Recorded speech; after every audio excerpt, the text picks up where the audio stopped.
Hello and welcome to Sestra-Tainment. Sestra-Tainment. I'm Lenora. I'm Dee.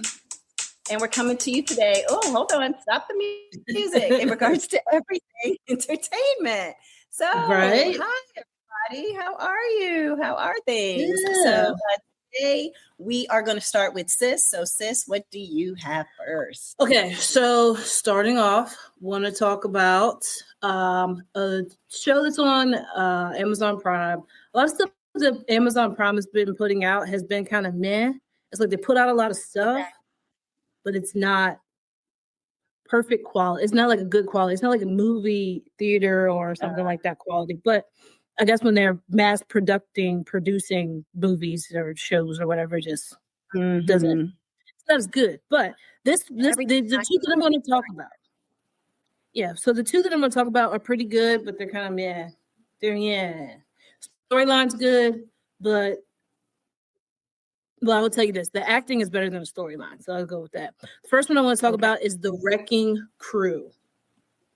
So, if anybody knows anything about this, the cast has Dave Bautista, Jason Momoa, Tamara Morrison, which some people do know him, some people don't. I can show you a quick picture of him if you want to see what this gentleman looks like right here. I don't think I know it. It's like a little blurry. Yeah, it's hard to see him. Yeah, it's hard to see him. And then we have some other Hawaiian actresses that we may or may not know. Royamata Fox, who plays the wife of Dave Bautista's character. And then we have Frankie Adams, who plays the cousin of Dave Bautista and Jason Momoa's character. And we have Morena Baccarin, who plays Valentina, who is the love interest for Jason Momoa. So, okay. It's two illegitimate brothers. So you got Dave Bautista and you have Jason Momoa. So it's two illegitimate brothers that actually ended up having to come together after their father passes away. Now, the younger brother, played by Jason Momoa, his name is Johnny. Now, he's at home. He's going through some problems with his girlfriend, or the girlfriend that he thinks he has. He doesn't know for sure. But he's going through some problems with her. So you see them arguing, and she's like, "Don't you know what today is?" And he was like, "Yeah, no, it's our anniversary." She was like, "No, it's my birthday." He was like, "I knew it was your birthday. I was testing you." So this little, like, you see that she cares about him, but he is just not all there. He's just not fully into it. He is content in his life. But some thugs bust into his house and he gets attacked. Now, the reason he gets attacked is because the thugs that bust in think that his father had sent him something. Now, he lives in the States. He lives in, I want to say, Kansas or something like that, or Oklahoma. He lives as a police officer on a reservation. So you're thinking, so like while you're hearing all this about him being a police officer, he's also like a badass on a big Harley motorcycle with, like, patches and everything, like he's in a biker gang also. So you don't get police officer from him, from what you see of him. Okay. But he's a police officer on a reservation. Now, Valentina is pissed off with him. She's just like, you know what, look, you figure out your stuff, I'm out. And she leaves in her very beautiful car that she has, but she has an old school muscle car. That's just some of my faves. That's all it is.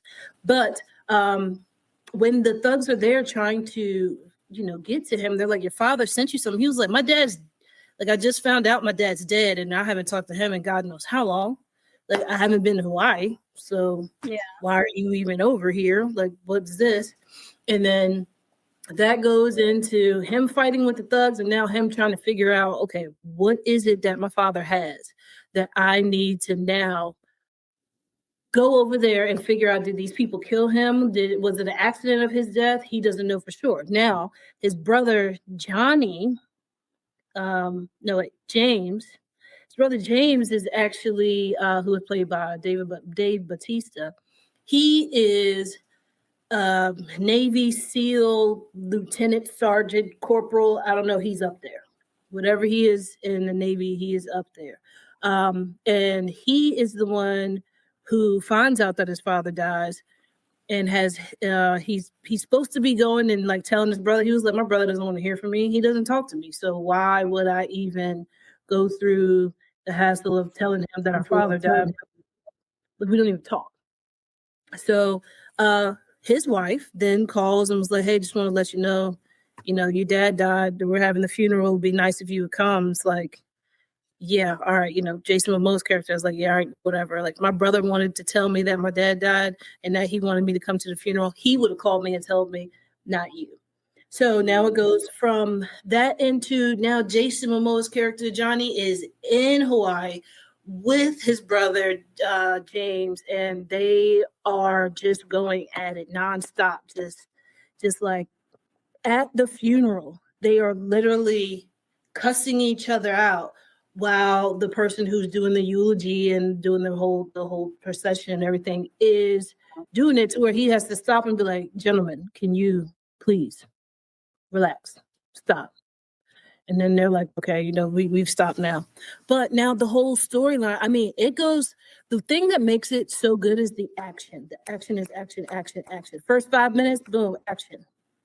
Then it's like 10 more minutes in, boom, action. So it's so much action, a lot of fighting, a lot of killing, a lot of blood, a lot of gore. Well, not so much gore, but a lot of blood, a lot of breaking arms, so some inappropriate things that, are happening. But it's now them two trying to come together to figure out what exactly happened to their father. Now, is it, like I said, did he die like natural causes, like he just got killed in an accident, or was it that somebody killed him? Why is there thugs there? The Yakuza are coming, or Yakuza, why are they coming after him? What is up with this? He was just a private eye. Now the police kind of work with him, but the police don't want to work with him. And then who's this guy, Robichaud, who has this stuff going on that my dad was working with? It is so back and forth, back and forth. Now, the things that did get you is like, there are some inconsistencies. And when I say inconsistencies, I mean this. So you have the sister-in-law calling Johnny and saying, hey, we would love for you to come to the funeral. I'm sorry that your dad's died, blah, blah, blah. And while he's on the phone with her, which he is a habitual alcoholic, but while he's on the phone with her, somebody comes up behind him with a knife and he's like, oh, wait, what's going on? And turns around. Now the Yakuza are in his house. But it doesn't say anything about the sister-in-law being on the phone. But then when he sees her at the funeral, now it's like, it's okay. Like, you didn't hear the whole fight that happened, that whole like 15-minute fight talking on the phone. So there's something, seems like an inequity with the script of like who didn't do the effect, what is it called? It's some holes of stuff that's just like, okay, this could have, made it better. But I heard somebody say it could have been an AI generated movie. I could see that. I could see like somebody being like, this is the bullet points that we want AI to go into. And then AI created this, but maybe AI would be more thorough. I don't know for sure because I don't really use AI. But that could be a possibility. It could just be that somebody is really crappy at writing. Could be that. And you never know. The editing in which they are trying to make sure everything realistically all lines up. So but other than that, it is a good movie. Lots of action. I like the family drama that they have in there with the two, because they could look like they could be brothers. It looked like Dave Bautista could be the big brother to Jason Momoa. Yeah. And I could see that. I could see like if it was any other actors, I don't even know how that would work out. Because, well, one, I don't know how many actors that they have that are Hawaiian or Samoan or anything of that descent. I think Dave Bautista is Spanish descent, but I don't know for sure. Could be wrong with that. Don't quote me. We'll have to check AI with that. But it could be it could be AI and not check Google. Yeah, exactly, because that's the new thing now. But it definitely fits with them being like, Dave Bautista's character is that very put together, very much like, standing at attention, very upright. You could tell that, like, oh, he stands and walks like he was in the military. And then the one, Jason Momoa being the one who is the alcoholic, who's also the police officer, who also is in probably a biker gang that also doesn't pay attention to anything around his life or his girlfriend, being that character as well. It's like you don't see Aquaman when you see Jason Momoa in this. You see him more as like the character from what is it, Minecraft, where he's kind of there but a little off. Yeah, the only thing with this is him being a little off is his anger makes him a little off, because that boy got some hands. He has a lot of anger. He could take a punch and some other things. So, yeah. A lot of CGI with some stuff. It does look realistic. But then also at the same time, it's like, no, would that really happen? Yeah. One bullet's going to take down a whole helicopter from like a Smith & Wesson. But then also I don't really know anything about the caliber of the bullet. So can't say for sure. But I think it was a good movie. Action-packed. Very, very good when it comes to all the action. Like I said, there's some inconsistencies with the storyline, but the whole family dynamic of it, the whole knucklehead dynamic of it, the whole sergeant, general, lieutenant, captain, admiral part of it.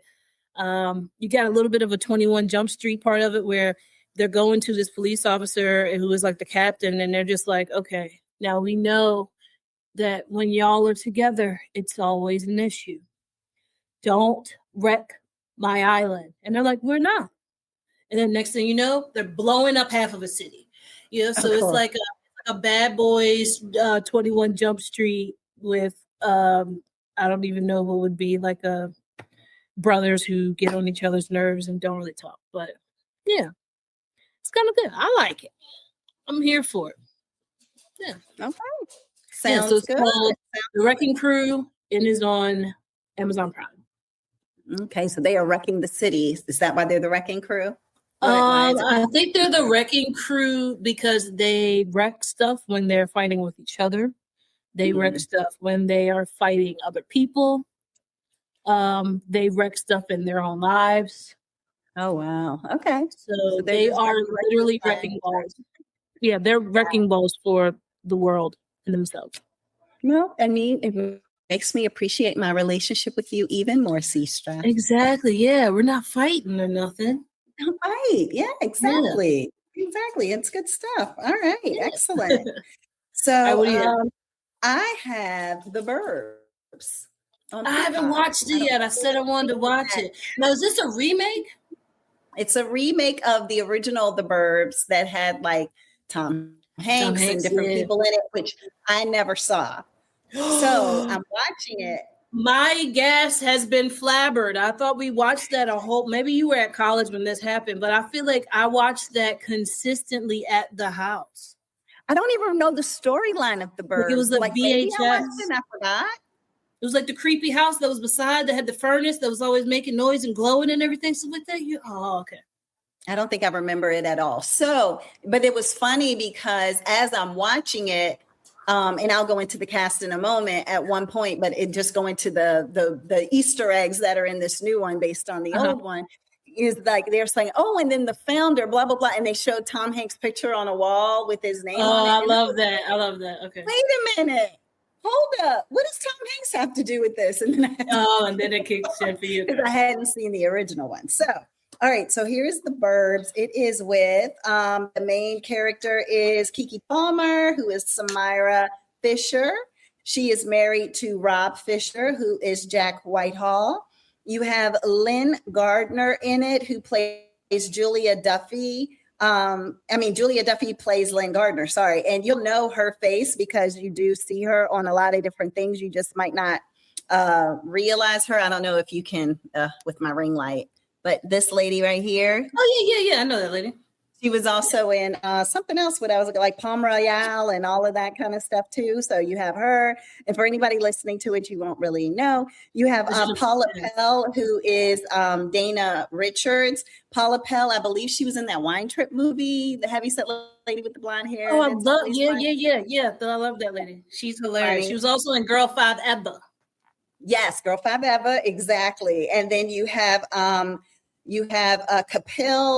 Talawalkar, and he plays Naveen, and I don't know if I've seen him in anything else. And then the only other two main characters is Danielle Kennedy, who plays Agnes, and then you have Justin Kirk, who plays Gary. So, and you have Kyrie McLappin, which plays, she plays Rory. So long and short, it starts off with this cute couple. So it is, Kiki's characters, Samira and Rob, and they're walking down the street and they have their cute little biracial baby. They're adorable. And so anyway, they're walking down the street and they're like, just talking about, gosh, we just really did everything so fast. We got together fast. We had a baby fast. Like we got this house that we're coming to fast. And they were trying to move from the city to the suburbs because of the fact that they got broken into in the city. And they were like, do we want to raise our child in the city? And, the school districts will be better in the suburbs, all of that. So you find out that Rob's parents, what they did is they decided, look, we're retired. They're doing one of those year-long cruises where they just get on a cruise and they just go. So based on that, the house that they lived in and that he grew up in was empty. So they were like, all right, if we're trying to get away from the suburbs, we'll sublease this to your brother, and then we'll move out to the suburbs and enjoy that. So as they're walking down the street, she just looks at this house that's all dilapidated. And then she's just like, nope, I don't like it. I don't like how this looks. I think this is terrible. And so therefore, based on that, I got some issues with this house. So as her husband's walking into the house, as she's looking at the house, she's like, why is the light coming on and cutting off? He told me nobody is there. So then it's like, all right, that's interesting. So if nobody's there, why the light come on and off? So she starts asking him questions and she's like, well, honey, tell me a little bit about this house. Who are the people? And he was like, oh, I don't know. I don't really remember. It was so long ago. And then she was like, but you had to know, you grew up here. Like, who were the people who lived there? So he kind of brushes it off. And then, they're going through their whole parental things, her doing things with the little boy Miles, the little baby Miles, named after Miles Davis. And, they were just living life, right? So she realizes, she's outside listening to Back That Thing Up, that. So she's listening to that, right? And then all of a sudden she gets a knock, knock, knock at her door of her car. And she's listening to it sitting in her car with Miles in the back. And it's one of the neighbors. And so that is Lynn. So the character that I showed the picture of, Julia Duffy. And so she's like, oh, hi, how are you? She said, is there something you need help with? That's what she started with. And she was like, no, I'm good. And she was like, well, I mean, but like, why are you here? Basically, and she was like, I live here. And she was like, oh, you're Rob's wife. Oh my gosh. I heard you were. And she was like, because everybody's kind of sort of racist a little bit. So it was like, I heard you were. And then she was like, I mean, I heard you all were moving back here. Fix it up.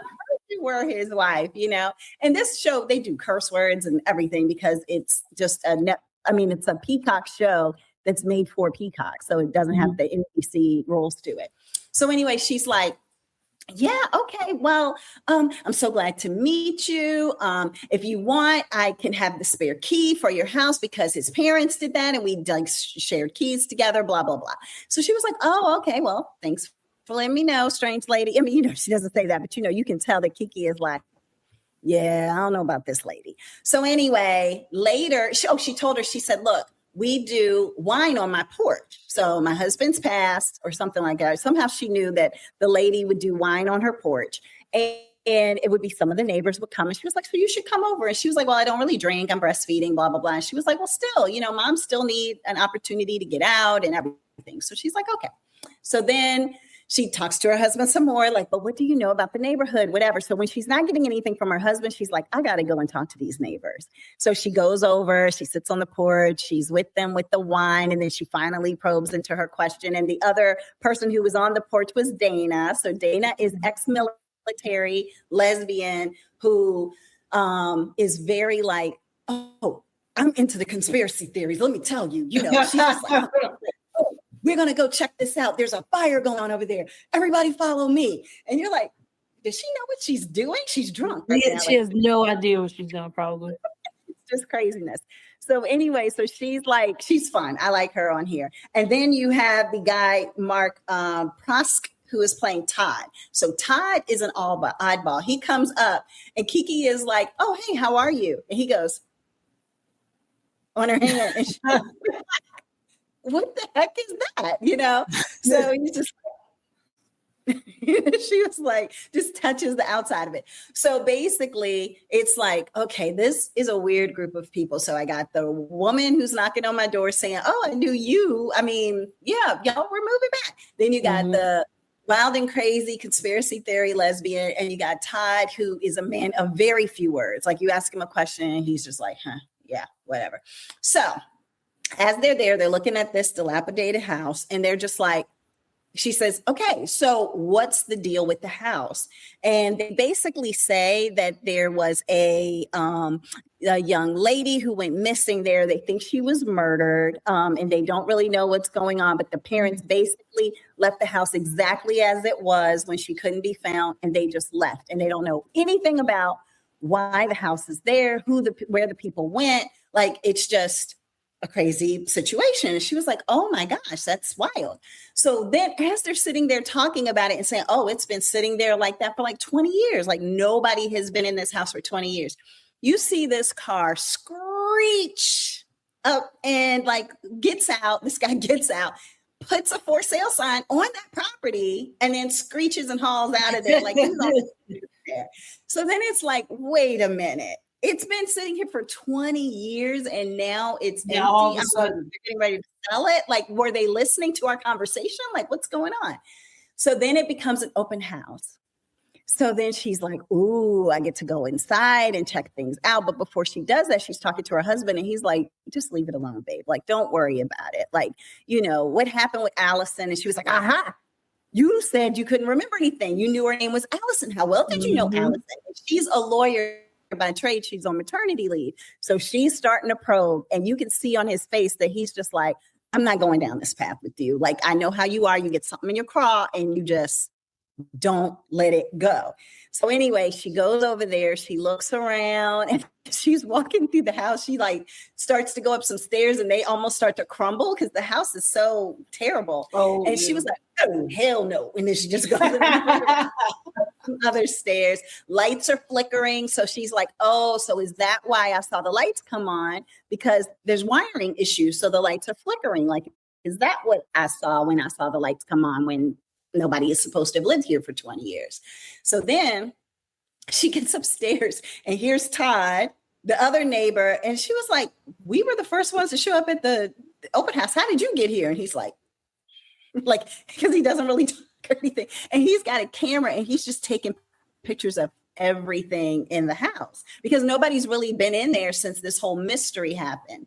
And so then, it's just like this wild and crazy story. So then she's like, all right, something happens that freaks her out. Oh, she opens closet doors and sees the writing that says Allison on the wall. So she was like, oh, that's creepy. Like the young lady who got murdered or disappeared or whatever. So then she leaves out the house and like, all this is like the first 15 minutes, by the way. So she leaves out the house and she's like, okay, I'm out. I'm good. And also a light burst. So that freaks her out. And she just runs out and the realtor is like, oh, are you interested in it? No, I'm good. I'm out. So then she's talking to her husband and her husband's best friend who is Indian. And so he's Naveen and he's just like, yeah, because when we grew up and, Allison's, don't believe all those stories about her parents killed her and this and that. And she was like, y'all y'all keep saying y'all don't know anything about this house, but yet every time I talk to y'all, new little things come up and you can see the husband looking at Naveen like, why in the world would you have said that? Like, this is not good. But then you start picking up on, does the husband know more than he should know? Yeah, he do. Does Vonn know more than he should know? Was somebody involved potentially in why Allison is no longer around? So then, lo and behold, the house sells, like fast, like before the end of the first episode, the house sells. So then you have, all right, so now that the house is sold, who's buying this creepy rundown house that nobody's been in for 20 years? So they're standing at the window and they're looking, it's like 2 a.m. She heard like this truck beep, beep, backing up. And so she was like, babe, somebody's moving in like 2 a.m. Why would somebody do that? That's weird. So they run to the window and they're looking at the window and you see somebody bringing something that looks like a body into a house. And she's like, is that a body wrapped up? Like, what is going on? And then you see another person look up, like, standing there looking right up at their window, and they both duck down like, oh my gosh, like, I hope he didn't see us, right? So she's like, I got to get to this person. I got to talk to this guy. So she makes brownies. She drops them off, like she takes them over, and he now has surveillance cameras everywhere. So she's like, wait, your house is not breaking it. Nobody wants to break into this house. Why do you have so many surveillance cameras? So she takes the brownies, she drops them off on the porch.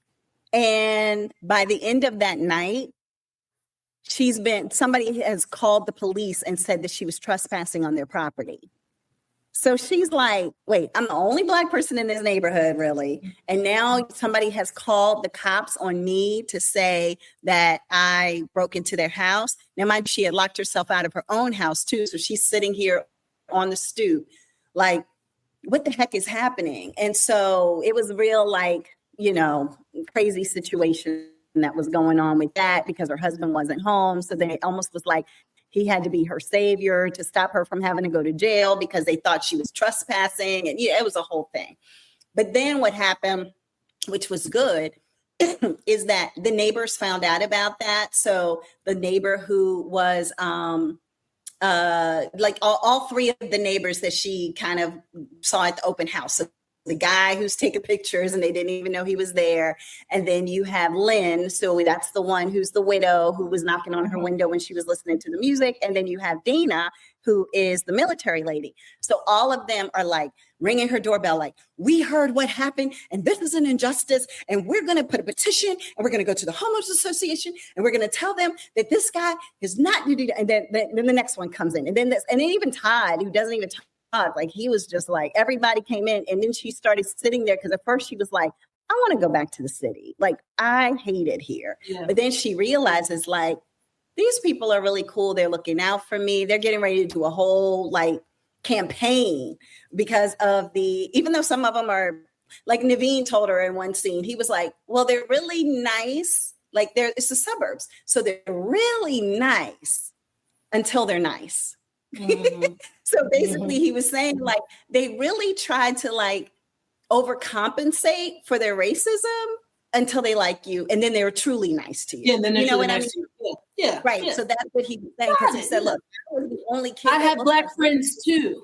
Got it. Right. And he was like, I was the only kid that looked like me the whole time in school. And then my best friend was this guy because her husband has a British accent. And he was like, yeah, so I got dragged over the pond to over here. And then he was somebody who everybody didn't think looked like him. So the 2 of us just became really good friends. And we've always been friends. But then you see some eyes that they give each other when the conversation is about Allison, or certain conversations they have when it's about Allison, or it's like, man, you need to get rid of that because it belonged to Allison. Like, it's a lot of interesting things that are going on there, and you don't know who to trust. So the neighbor, Gary, is creepy. He's just like one of those people that they see him in the hardware store. He's buying axes. He's buying lighter fluid. He's buying tape. He's buying everything that a mass murderer would buy, right? And they're just like, and then he's like, he's looking at something in the store like, hey, neighbors. And they're just like, hey. And he was like, I take it that you won't trespass on my property and going forward or whatever. And it's like, as you're buying all these things, we probably won't trespass on your property. But then they continue to. And so it's just weird show of weird people, because by the end of the second episode, you're like, who can you really trust? Like, her husband and his best friend have these weird eyes that they're giving each other. You have the lady Lynn, she was like, oh, well, her husband told her he changed all the locks. So she was like, oh, well, I'll give you, a key, to our house, because you had the key to his parents' house. And she was like, and if you ever want me or, my husband, us to hold your key, let us know. And she was like, oh, that's such a sweet offer.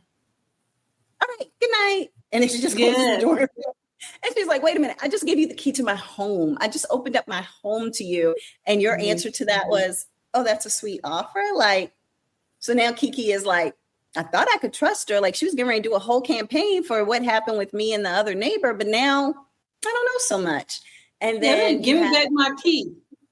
I know, right? And Gary is doing weird stuff in the middle of the night all the time and out burning like fires in the woods. And then he's trying to destroy some evidence, not even evidence, but some information about what happened with Allison, because Kiki, being a lawyer, she's spiraling because she's not in work. So she's like, either he did it, he killed her, and he's just here, feeling like, oh, I can come back 20 years later and live in the glory of knowing I got away with it. She was like, or he's somebody who's getting ready to kill a bunch of people because of what we saw him within the, thing.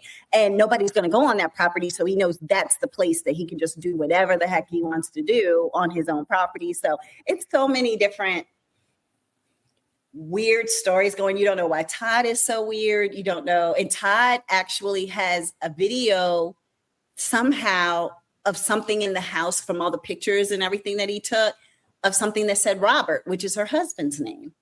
So you're like, wait, why is Robert's name inside that house? And Allison's name is on a wall in another part of that house. And then, so you're just like, what's going on? And then all these people will just show up whenever they show up at his house. They're like, hey, Robert, how are you doing? And he's like, I don't know who you are. And it's like, it's like, hey, Robert, what's going on, man? Blah, blah, blah. Which later you found out he did kind of remember, because he was like, oh, because I was from Britain, they called me Benedict Cumber something, bitch. That's what it is. Benedict Cumberbatch was his name. This guy, he was always a bully. And of course he became a cop, because sometimes that's what because that's the American way. And then he called Naveen some other name too. I forgot what it was. Oh, Naveen the Peen. That's what he called him. So it's like all these like terrible names. But this guy, even though he's adult, he still acts the same way. Then you had the trash guy, and he was like rushing to get things to the trash. And he was like, Robert, you made it. And Robert's like, who are you? Like, he doesn't say it. He's just like, hey, how are you? And he was like, you don't remember me? And he was like, yeah, I mean, and the guy was like, well, anyway, it doesn't matter, but I'm glad you got the trash to the curb in time, blah, blah, blah. And you're just like, what is it about? Like, does he not remember part of his growing up? Like, did he block something out? But then, he knows more than he's letting Kiki know. And he's almost like, I don't want to answer any questions about what's going on across the street, because something bad will happen almost. I can't really describe it. But anyway, it's interesting, to say the least, to watch the show. I'm only like 2.5 episodes in. Yeah, I wish you would have. I thought you had watched the original one from like 1992. I don't even know when it came out. So what was what is that one about? Since you said basically like the same stuff. There, it is a lot of similarities when it comes to that, but then at the end of it, you end up finding out everything that ended up happening with that house and the weirdness and things like that. But yeah, basically Keke Palmer's character would be Tom Hanks' character. Oh, so he's the one trying to figure everything out, where she's trying to figure everything out. Okay. Yeah. All right. Well, that's what I have. So the Burbs on Peacock, I'm really enjoying it. It's fun. It's quirky. If you like fun, quirky, slightly mysterious type of shows, then that might be the thing for you. All right. So what you have next? All right. So what I have next is, it's a rom-com. And I thought I was going to, because of the people that were in it, I was going to be like, well, this is going to be good. And it was meh. But I mean, some people might like it. It's just not my cup of tea. Okay. I apologize. But this is Relationship Goals, and this is also on Amazon Prime. Okay. Yeah, so I do let me remember give you that. the cast of this. So you have Kelly Rowland, who plays Leah. You have Method Man, who plays Jared. Those two are the love interests. You have Robin Thede, who plays Brenda, who is the best friend of Kelly Rowland. You have Annie Gonzalez, who plays Therese, who is the friend of Robin and Kelly Rowland. They all actually work together for a media company. You have Dennis Haysbert, you're in good hands with Oh, with Whole Don't State. State. Yeah, so he actually plays the father of Leah. He's Papa Jim. You have Matt Walsh, who is the boss of all of the ladies, who plays Dan. Devon Nixon, which I swear that he was like the kid from like how Stella got her groove back. It Yeah, I just know didn't his grow name, in but I it. can't remember what he looks like. I don't know, but I don't know. When he was talking, I was like, why does he look like that little kid that I remember from that movie years ago? But I think that's what it is. You have Ryan Jamal Swain, who plays Roland, who is like I guess he's like admin for the company. But yeah, those are the main people. Oh, and then you also have Pastor Michael Todd, who plays himself, and Natalie Todd, his wife, who plays herself. Okay. So it is so all right, during COVID, there was a book that came out called Relationship Goals that was written by Pastor Todd, basically Okay. explaining how people get caught up in the like of a person and the fact that somebody takes an interest into them, but not actually seeing what they actually need for their relationship, and that that can actually keep people away, like the people that they actually should be in a relationship with. It actually pushes those people away because it's like you're gonna miss your blessing because you over here with this fool. You're over here with the other one that you're not even supposed to be with. So now I can't get with you, and I'm Yeah, meant to be with you. exactly. But it's like, so you're never gonna have a healthy relationship, and you're always gonna be like, why can't I be happy? It's because you've Yeah, been why blocking can't your I find blessing. peace? Right. Yeah. So basically what it is they took that movie. It's kind of like Think Like a Man, how they did that. So they took this movie and they took this book and made it into a movie. So you have Kelly Rowland's character Leah and Method Man's character Jared, who they used to have a fling like years ago, but Jared cheated on Leah with some girl, and I said what the girl's name is, but I can't remember. But Fleet cheated on her. Now they are in a running for head of show for this big corporation, for this big media corporation, and they're going head to head. Now, Kelly Rowland's character Leah was supposed to be getting a promotion, so she comes in all dressed up, and the dude Roland, who was like the admin, was like, "Okay, I love your promotion shoes and your promotion outfit." And then she comes in, she sits down in front of like Dan, and he's just like, all right, so she's like, I'm ready. And he was like, so we are going a different way and we have some competition, blah, blah, blah, blah. And she was like, what? So now Leah's character is already pissed off because now I'm being overlooked for a promotion because is it because I'm a woman? Is it because I'm black? What is this? And then she comes to find out who the guy is, who is somebody who she used to date back in the day. Now he comes in, he's trying to explain how he is a changed man. And with him being a changed man, he is saying, like, that I'm not the same person who I used to be. And I'd love to get to that, sit down and talk to you. And she was like, Negro, don't look my way. Like, why are you even talking to me? We are going against each other. Like, you're beneath me. But Dan actually has them working on what is going to be the next big thing for the media company, which I think is called like Meteor Core. I can't remember the name. I think it's like Meteor Core is the name of the company. But they have to figure out what is going to be their next think piece. So in this boardroom meeting, that's when Jared ends up saying, oh, I have a great idea. Let's go ahead and do this. It's a relationship book. It's called Relationship Goals. I read it, changed my life. It changed me. I'm a different man because of this, blah, blah, blah, blah. And Dan's like, okay, sounds good. Let's run with it.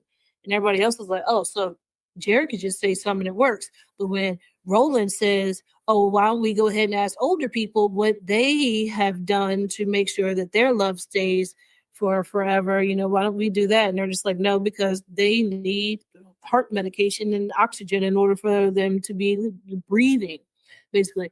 But it was a lot of different things people were shutting down. Now, them two having to work together into getting this little think piece going causes some sparks, but it's like a hate love, which is one of the things that they say in there. And it's because Kelly Rowland's character is still so caught up in how he treated her before that she's not going to see him as a whole changed man. She's like, people don't change like that. She's like, no, because you still the dude who cheated on me with such and such. And I want no parts of that. You can fall back. But Robin Thede, with her part, she actually is dating a basketball player. She is actually the co-host of the co-anchor of this Meteor Core, whatever the name of the show is. But she is dating a basketball player, and they've been together for 4 years, living together, very happy. But she ain't got no ring.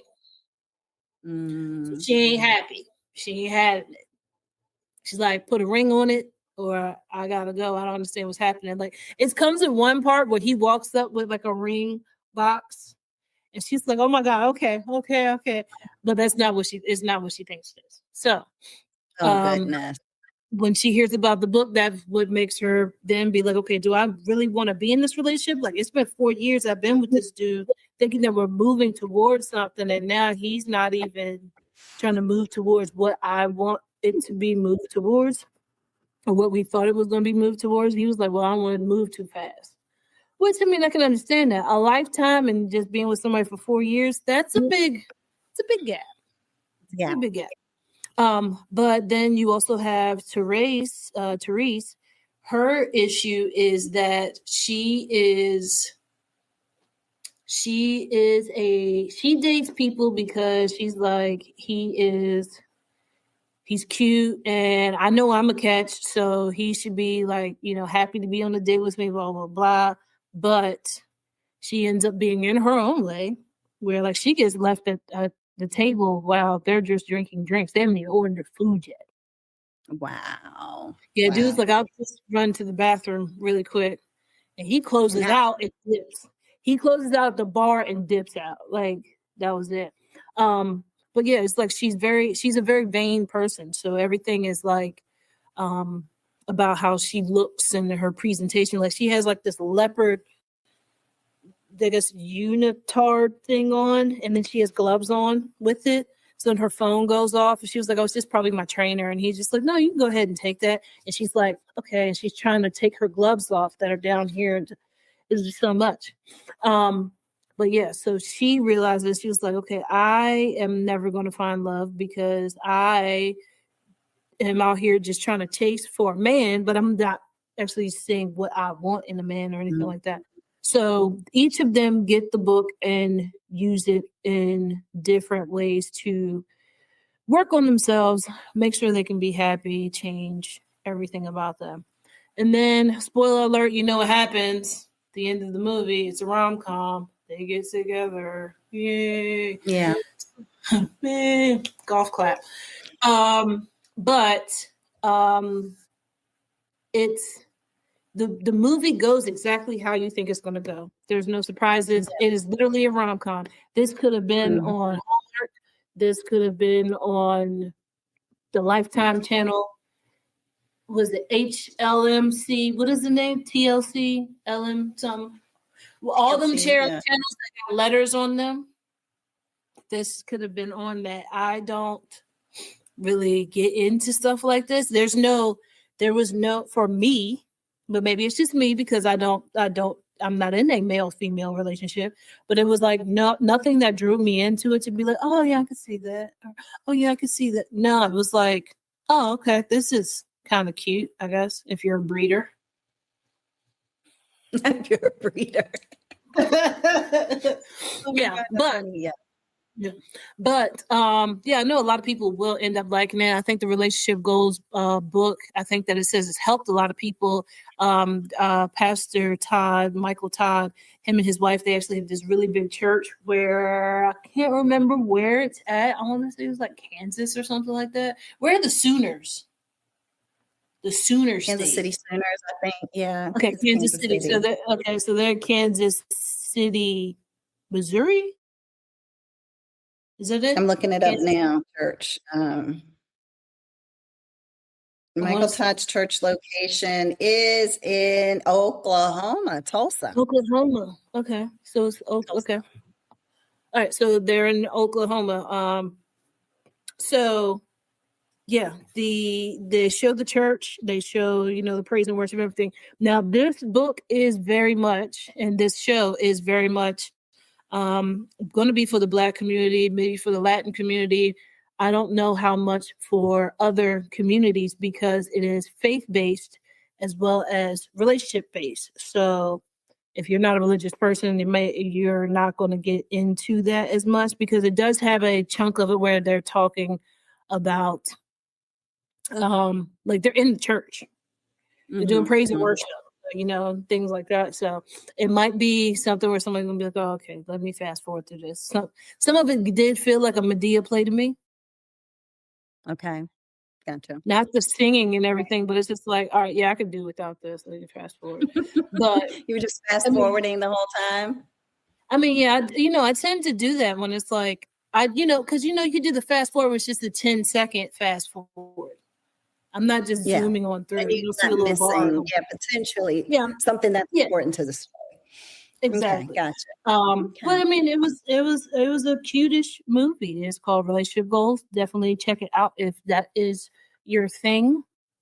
Check out the book if it is your thing. If you are trying to find out what it is that you are missing in your life with love. No, it's interesting. I have 2 points. I was saying I had 2 points actually. One of them is, why is it that the women had to change to get the men? Like, what are the men changing? Well, see, that's the thing. In the book, the women are the ones that are reading it. Yeah. So Method Man had already read it. Read it. You're no, it wasn't that. No, it wasn't that. Method Man had already read it. Okay. And then he was talking about it for them to do with the show. Oh, because he was saying he had already changed because he had read it. So now the women need to read it so that they can. Oh, no, he wasn't telling the women to read it. Well, he wasn't telling the women to read it. It was just like him talking about it, and then the pastor and everything talking about it was making them be like, oh, shoot, maybe I should look into this. It was actually Therese who was the one who was like, girl, like I read this book and it says you got to learn to unpack so you can repack. And this is you, Leah. And then it's like, you've been waiting for so long for this thing that you thought was coming. And now he still ain't giving it to you. This is you. What was her name? Whatever, Robin Thede. Yeah. So it was like they could see the friends saw themselves in the book. And then that's what made them be like, okay, let me look at this book and see what happens. Right. Okay. So, and Michael Todd is the pastor who's had some controversy around him. Do you That's the Dior? Is that the Dior suit? Okay. Wait, the yellow? Are you talking about the yellow? No. So it was, all right. So when Drewski was doing his church thing. No, that's not him. Drewski's person is not Michael Todd. That's a different pastor. Was he taking from Michael Todd? No, Michael Todd's is this. How he was preaching one Sunday. Oh, okay. Yeah, no, I mean, I don't, okay. But no, it was a picture. I want to say I don't have an issue with it. It's just that some people were like, okay, why is he wearing a crop top, coat? Why is he wearing, and these are like boots with high heels. So people were like, why is he wearing the boots with high heels? Why is he wearing the crop top? Why is he wearing it? Why is he so stylish? Presenting outfit as a pastor. And he's very out there, right? So when it came time for his birthday, I forgot which birthday it was, but he was literally, I don't know, like he had a music video for his birthday, which was like a rapper's music video. and it was inside what looked like a club, and it was popping bottles, and like he's shaking the bottles all over the place and stuff. People were like, is the pastor popping bottles? But to me, it looked like they were like apple cider or something like that. I don't know. They were still representing alcoholic bottles being popped, kind of thing. But he did this whole like music video, him with the grills, like the whole 9 yards. And now, so was he like, talking about like him changing his ways from him popping bottles to now popping Bibles? No, it was him celebrating. Let me look this up. It was him celebrating his birthday. I'm over it. I can't. I'll send it. No, I mean, I'm just saying that anyway. It's interesting that I think there will be some people, as you were mentioning, that, it might be for some people, it might not be for other people. Yeah. There may be some people that it normally would be for who are Christians who would want to see a rom-com, but they're like, but not his rom-com because he's on another level. You know what I mean? Like he's a little more extra stuff. But no, I thought I saw a picture on the internet, and it could have been an AI picture because AI takes over everything.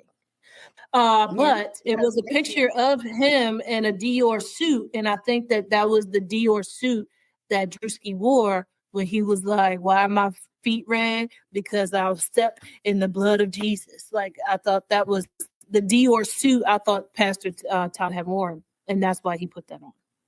But that might have been a different pastor. I could be wrong. Yeah, I think that's a different pastor. If I had seen it correctly, it was, I don't even know how you spell Drewski, but I think that one was Druski. Drew and Ski. Yeah, I got it now. I don't know which pastor this is, but it's the bunny slips. I don't know. I don't think it was, but Pastor, maybe it was. I guess he looked heavier in this picture than what I had seen him in before, but yeah. But yeah, that is, I guess that is Pastor Mike Todd. But that's what I'm saying. I don't know for sure if that's the picture or if that is AI. I can't say for sure. But now once you said it, then I was like, oh, okay, yeah. I don't know. You might be right because then somebody else has a different picture of a different pastor. So I don't know. I don't know. Who knows? You're right. AI does take over everything, and they could have just took Drewski's video and made it into a picture on top of Mike Todd. You just never know. So, all right. Well, I guess to close out. I don't know if this will close out actually, but it might. We have 8 minutes left. I was just going to do some hot topics. Hot topics. And so I was going to talk about the Super Bowl because we had Benito Bowl. The Benito Bowl.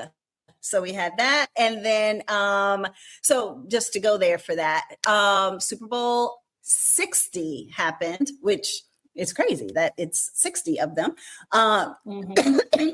Excuse me. So drink some water. Based on that, no, I need some agua. And so I was going to talk about the Super Bowl too.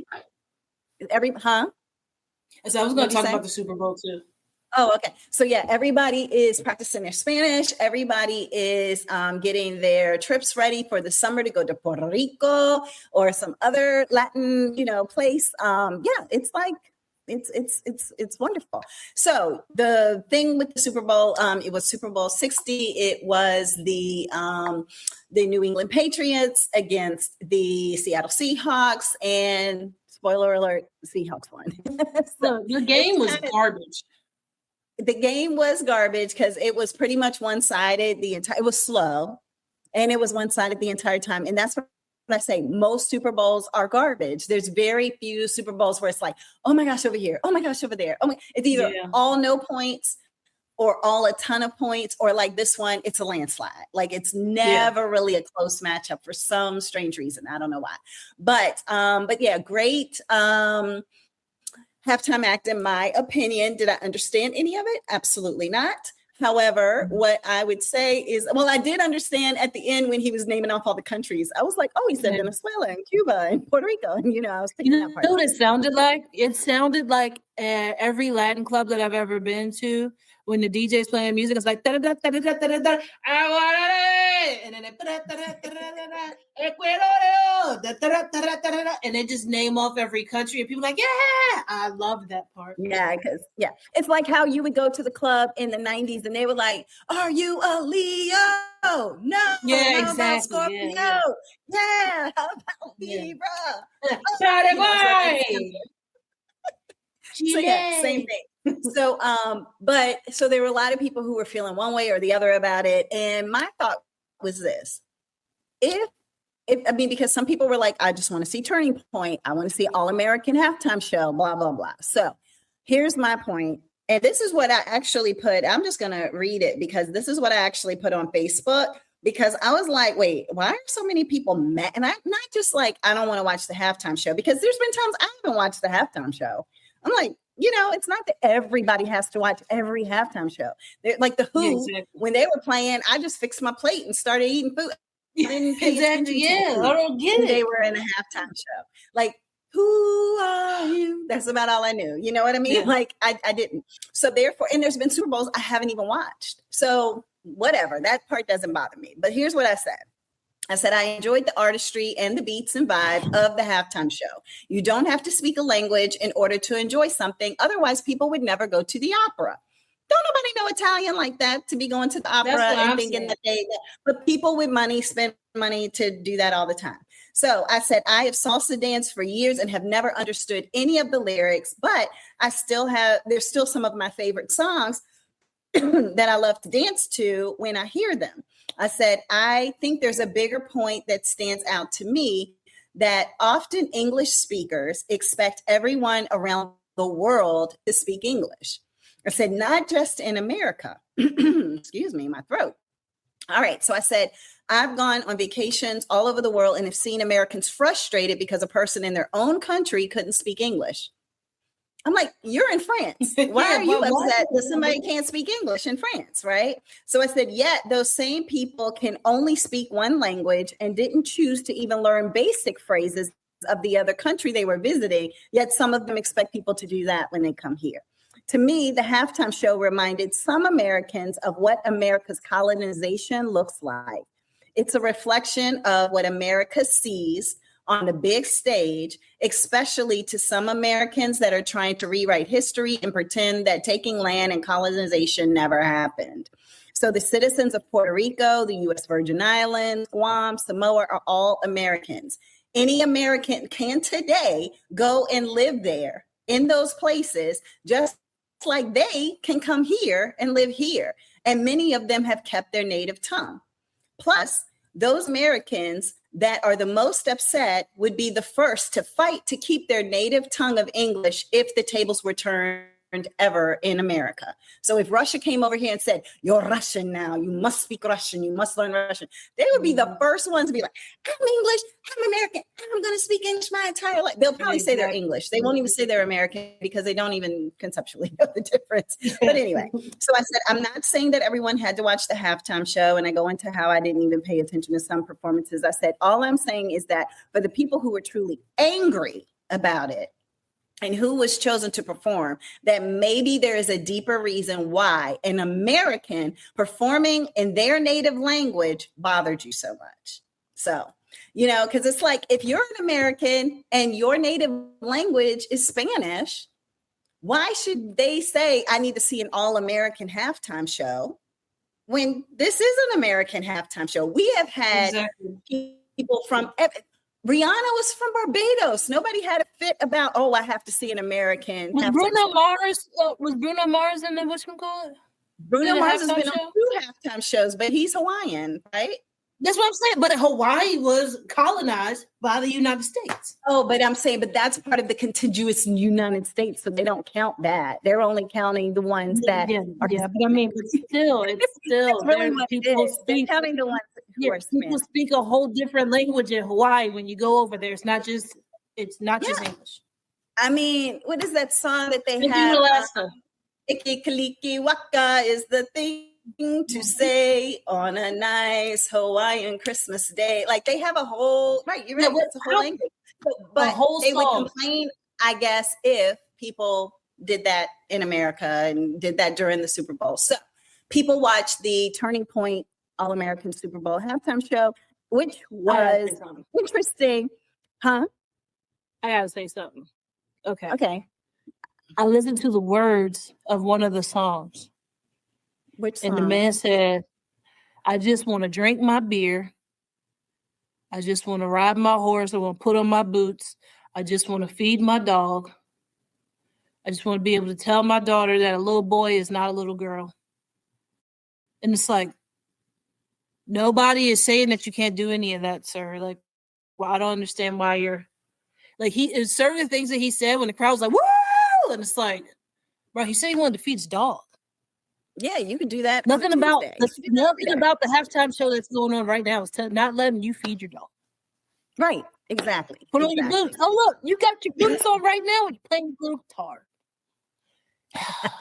So yeah, well, that show, what I'll just say about it is, number one, it was pre-recorded.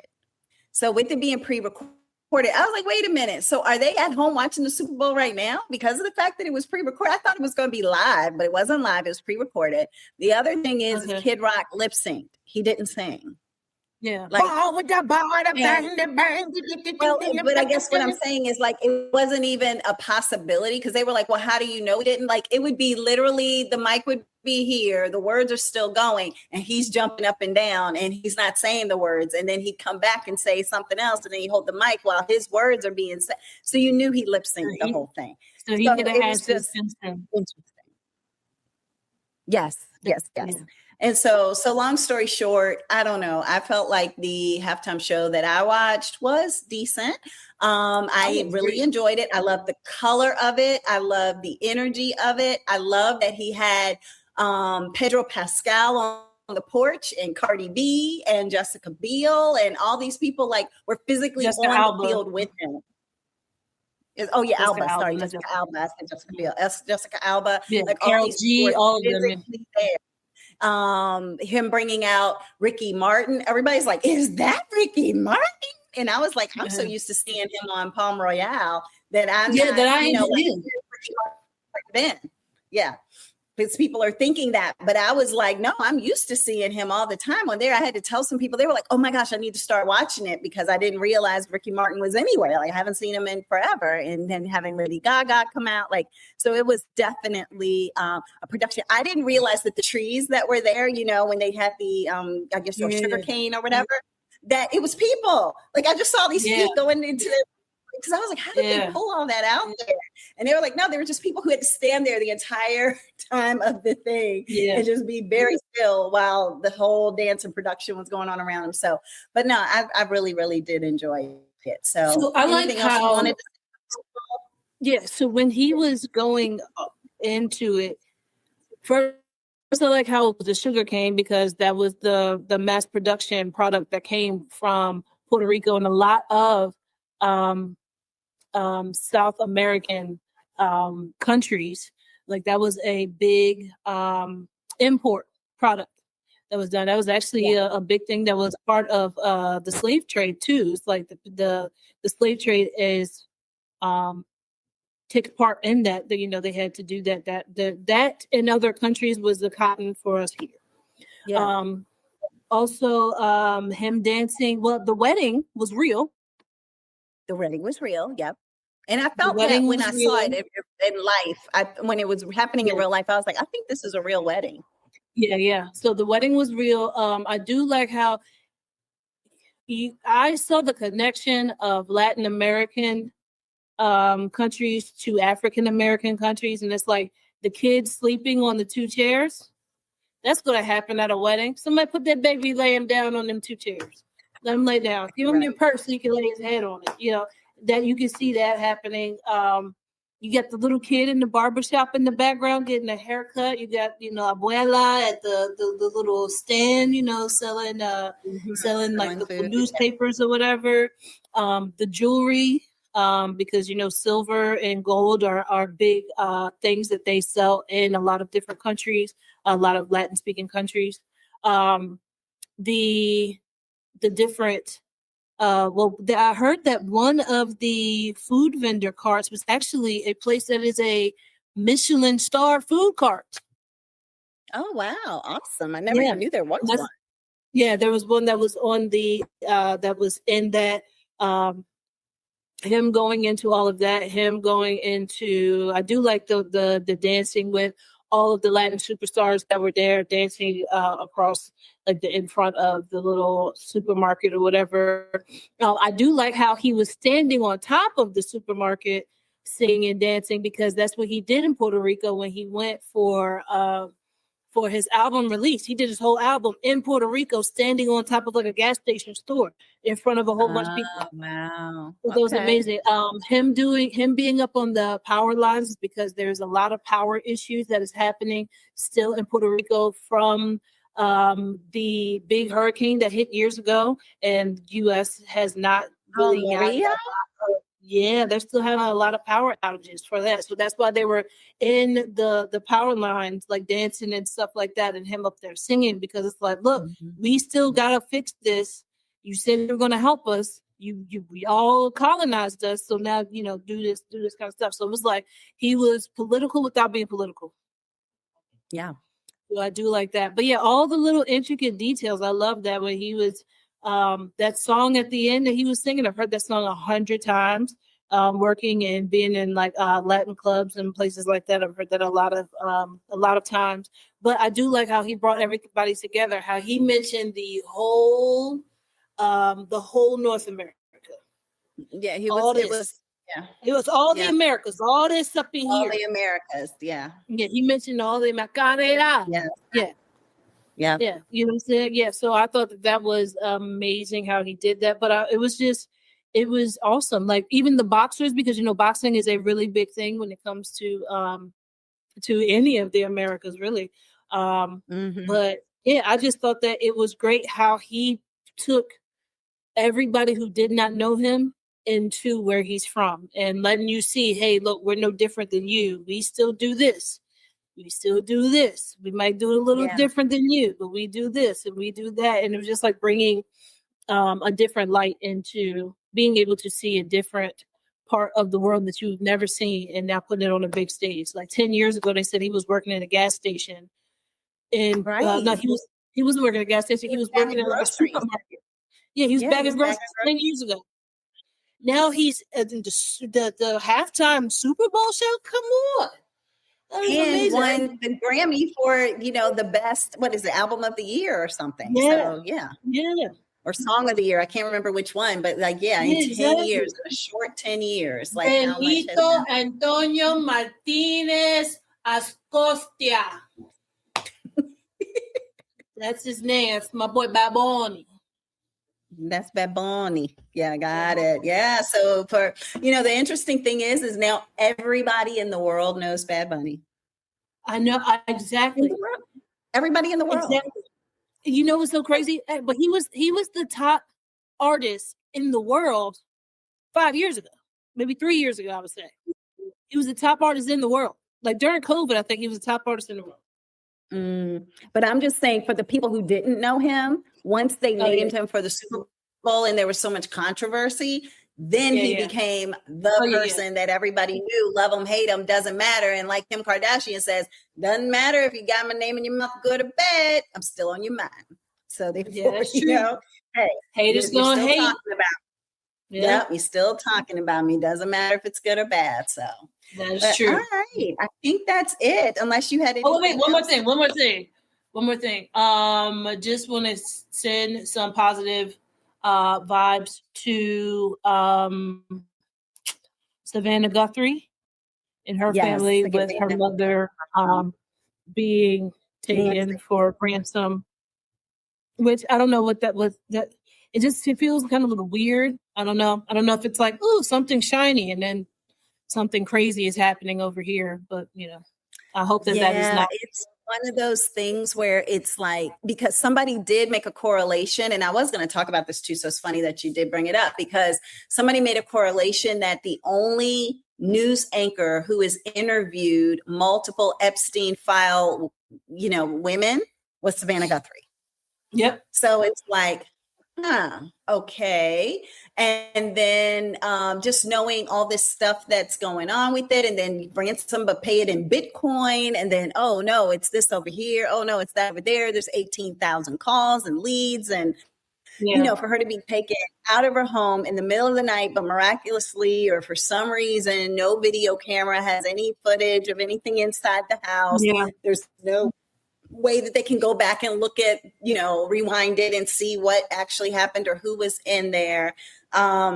Today, what has been released is that there's gloves that have been found. So there's some gloves that were found like 1.5 miles from her house that match what somebody was wearing on the porch, like the ones that they look a lot like the ones that were on the porch. So based on that, they're going to check and see if they can get any DNA from them and see if there's something like that. There's been stories about it being her ex-husband because of them not being together, and the stature and look of this guy looked like her ex-husband. There's also theories that it's actually a woman who was on the porch, because they're like, don't any man have eyebrows arched like that? Like when you looked at what was inside. No, a lot of men now have their eyebrows arched like that. Well, that was one thing. They were like, it just looks feminine eyes. And I'm like, okay, like a woman would put a mustache on and be like, okay, nobody will know. And, So anyway, I don't know what's going on. I pray that she is found safely. And the unfortunate part, I think I heard too, is she needs medication. She hasn't had that in all this time. And it's already, because it happened basically the January 31st. So it's been now almost 2 weeks of not knowing where you're. I feel like if she hasn't had that medication as they say that she direly needs, then she's probably has not made it, unfortunately. If they're saying that these are medication that she needs to stay alive. Yeah, I just heard that she definitely is on some medications, but I don't know if it's like blood pressure and cholesterol or if it's like life and death medications. That's what I was wondering too. Yeah. Mm-hmm. So, but no, it's just very, very sad. And my opinion, not anything that you can hold me accountable to, but it feels like an inside job, or it feels like we were saying a conspiracy job. This feels like something that how would someone know that she has a pacemaker to know to cut off her phone and not have the tracking, like to cut off the pacemaker signal? I didn't even know the pacemaker had a signal. So who knows enough not only about pacemakers to know that they would have a signal that tracks a person with the pacemaker, but also to know that you need to disengage that as soon as you take her. Like those are the kind of things that just it's just interesting. A little wonky. So I don't know how this is going to end. I pray that she's home safely and all of that. And when I very, very, very first heard about it, the first thought that went through my mind was Michael Jordan's dad. That was the first thought that went through my mind. And I was just like, oh my gosh, like, I hope that it is not a situation like that where there's a famous person and this happens. And then I'm wondering too, what are other people doing? What's Chanel Jones doing? What's Craig doing with their parents? Like, it's all these news people now. Like, do I need to put my family members under some kind of security or lock and key so that way somebody doesn't feel as though they can do a ransom for my family because they think I have a bunch of money? Yeah, no, it's crazy. I don't know what the answer is, but and the last thing I'll say too, because I totally forgot about it because I'm not really watching it, but Olympics. So for anybody who is Olympics. It's winter. Watch the Olympics. I haven't really watched it, although I did see that nasty fall of Lindsey Vonn and her basically, I mean, I just she destroyed her leg, but her ACL was already torn. So it was fixed. It was fixed enough for her to be able to get to the point. Yeah, but I mean, but like, was it fixed enough? Was it like sports fixed, or was it like, oh, you're just a regular person and this is not actually fixed? I took it that the way that I understood it was that she pushed herself too hard, too fast. She knew what she had to be. And because of the fact that one of her teammates had already done well ahead of her, she was doing something like taking something a little bit faster than she probably could have or should have, thinking that she would be able to handle it. And she got caught in the flag. She cut it too close. And when she got caught in that thing that they have on the side, that's what created the whole issue. But she was trying to cut each like you know how they do with the apexes and Gran Turismo or whatever. You know, you're just trying to cut the apexes and everything, and so it was just a little too much. So, but yeah, just prayers to her to be able to get healthy. But it's just unfortunate that she worked so hard after being gone for 8 years to get back. And then to be gone, like literally not even 20 seconds into her run. Yeah, they'll say, first round. Gosh. Yeah, and you knew that she had already practiced on that slope before. So it's not like it was her very first time touching the slope. They all were out there practicing on it. But it was like, sometimes you get there and that adrenaline is going and you're like, no, I can do it a little bit closer, a little bit better, a little bit harder. And then, you know, it doesn't work out. But I'm going to watch a little bit of Olympics. Got to watch I want to see curling. I mean, if not. Yeah. So, you remember when Jeff was showed us curling? That was the funniest thing in the world. I was like, this is an Olympic sport? I was like, there's no way this is real, but it is real. I wanted to be on the curling team. I just wanted to be on the curling team. We have gone way over. So I know, on that note, everybody, that is it for this week's episode of Sestra-Tainment. Have an amazing week. Take care of yourself and each other. Bye.